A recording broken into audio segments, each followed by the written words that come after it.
நாயகனாய் நின்ற நந்தகோபனுடைய கோயில் காப்பானே, ஒடித்தோன்றும் தோரணவாயில் காப்பானே, மணிக்கதவம் தாழ்த்திரவாய் ஆயர் சிறுமியரோமுக்கு அரைவரை மாயன் மணிவண்ணன் நென்னலே வாய் நேர்ந்தான் தூயுமாய் வந்தோம் துழிலெழப் பாடுவான் வாயால் முன்னம் மாற்றாதே அம்மானே, நேய நிலைக்கதவம் நீக்கலோரெம்பாய். 15ஆம் பாசுரத்தில் சோம்பல் அறுத்து கண்ணனை பாடுவதற்காக விரைந்து எழுந்து வா என்று தோழியை துயில் எழுப்பிய ஆண்டாள் இந்த பாசுரத்தில் கண்ணனின் திருமாளிகை வாயில் காப்பவனிடம் கதவை திறந்து விடுமாறு வேண்டுகிறார்.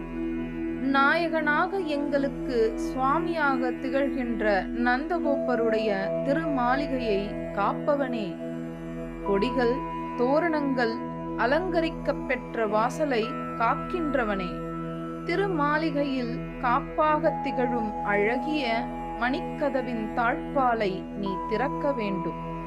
இளமையுடன் திகழும் இடைப்பெண்களாகிய எங்களுக்கு ஒரு விருப்பம் உண்டு. ஆச்சரியப்படத்தக்க செயல்களை செய்யும் மாயன் அந்த கண்ணன். நீலமணியை போன்ற நிறத்தை உடைய திருமேனியை கொண்டவன் அந்த கண்ணன். நாங்கள் விரும்பும் பறையை எங்களின் ஆசை வேண்டுகோளை நிறைவேற்றித் தருவதாக நேற்றே எங்களுக்கு வாக்களித்தான் அந்த கண்ணன். எனவே அந்த பெருமான் துயில் கலைந்து எழ பாடி எழுப்புவதற்காக நாங்கள் இதோ வந்தோம். எங்களை தூய்மைப்படுத்திக் கொண்டு அடியோங்கள் வந்திருக்கிறோம். சுவாமி, முதலிலே உங்களது திருவாயினால் எங்கள் வேண்டுகோளை மறுக்காது செய்ய வேண்டும். கண்ணபிரானின் மீது பதிவு கொண்டிருக்கும் நிலையை உடைய கதவை நீங்கள் நீக்கி அருள வேண்டும் என்று கேட்கிறார்கள். திருவெம்பாவை பாடல் 16.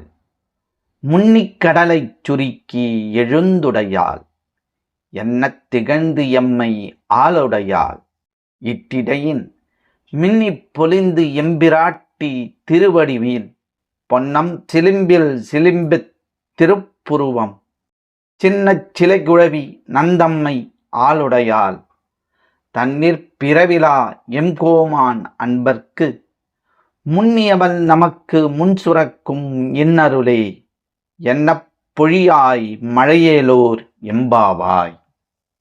முத்தனை முதற் ஜோதியை முக்கண் அப்பனை முதல் வித்தினை சித்தனை நித்தமும் பணிவோம். எல்லாவற்றுக்கும் வித்தாக விளங்கும் நம் ஈசனை வணங்குவதே இல்லாமல் எந்த நன்மையையும் எப்பொழுதும் நடந்துவிடாது என்பதே உண்மை. காண்பவை யாவிலும் சிவம் உறைந்திருக்கின்றது. சூரியனால் கடல் நீர் முழுவதும் குடிக்கப்பட்டு உருவான இந்த திரண்ட மேகங்கள் எங்கள் சிவனாரின் தேவியான பார்வதி அம்மையைப் போல் கருத்திருக்கின்றன. எங்களோடு எப்பொழுதும் இருந்து வரும் ஈசனாரின் இணைவியான அந்த அம்பிகையின் சிற்றிடை போல் வானத்து மின்னல் பொலிவாக வெட்டுகிறது. எம்பிராட்டியான சக்தி தேவியின் திருவடி பொற்சிலம்புகள் எழுப்பும் ஒளியைப் போல அங்கே வானத்தில் இடி முழங்குகிறது. சக்தி தேவியின் வளைந்த புருவம் போல் வானவில் தெரிகிறது. நம்மை ஆட்கொண்ட எங்கள் தலைவனாம் ஈசனை விட்டு இமை பொழுதும் நீங்காத அந்த தேவி தன் கணவரை வணங்கும் பக்தர்களுக்கு விடாது அருள் மழையை பொழிவார். அதை போல கருணை கொண்ட மழையே, நீ விடாமல் பொழிந்து நாட்டில் வளமும் நலமும் உண்டாக்குவாயாக. ஒரு மழை நாளின் வானத்து ஜாலங்களை அருமையாக வர்ணிக்கிறது இந்த பாடல். மேகம் உருவாவது, சூரியன் கடல் நீரை குடிப்பதால்தான், அதனால்தான் மழையும் உருவாகிறது என்பதை பல 100 ஆண்டுகளுக்கு முன்னாலேயே அறிவித்தவர் மாணிக்கவாசகர் என்பது இந்த பாடலின் சிறப்பு. ஈசனோடு இணைந்தே காணப்படும் தேவியின் அருள் மழையைப் போல வானமகளுக்கு தனது மழை வழியாக கருணை பொழிய வேண்டும் என்று தோழி வேண்டுகின்றாள். அதையே ஈசன் வழியாகவே அவள் வேண்டுகின்றாள். சிவத்தின் விருப்பம் இல்லாமல் இங்கு மழை மட்டுமல்ல, எதுவுமே நடக்காது என்பதே இந்த பெண்களின் நம்பிக்கை. எல்லாவற்றுக்கும் வித்தாக விளங்கும் நம் ஈசனை வணங்குவதே இல்லாமல் எந்த நன்மையும் எப்பொழுதும் நடந்து விடாது என்பது உண்மை. காண்பவை யாவிலும் சிவம் உறைந்திருக்கின்றது. சிவனின்றி இங்கு எதுவும் இல்லை என்று உணரும் நிலையை அடையும் பொழுது ஒரு ஆன்மா பக்குவம் அடைந்து சிவநிலையை எட்டுகிறது என்கிறது சைவ உலகம். மழைக்காலத்தின் ஒவ்வொரு நிலையும் காட்சியும் சிவனையும் சக்தியையும் நினைவூட்டுவதாக இந்த பாடல் தெரிவிக்கிறது. நிஜத்தில் தான் கண்ட சகலத்திலும் சிவத்தை அறிந்தவர் ஒருவர் உண்டு. அதிலும் திருநீறு அணிந்த அடியார்களை சிவமாகவே எண்ணி வாழ்ந்து மறைந்தவர் அவர். அவரே புகழ்ச்சோழ நாயனார். சிவமே சதமென்று வாழ்ந்த மகா புருஷர் அவர். அவர் திருக்கதை சைவ உலகத்தில் ஒரு தியாக காவியம் என்றே போற்றப்படுகிறது.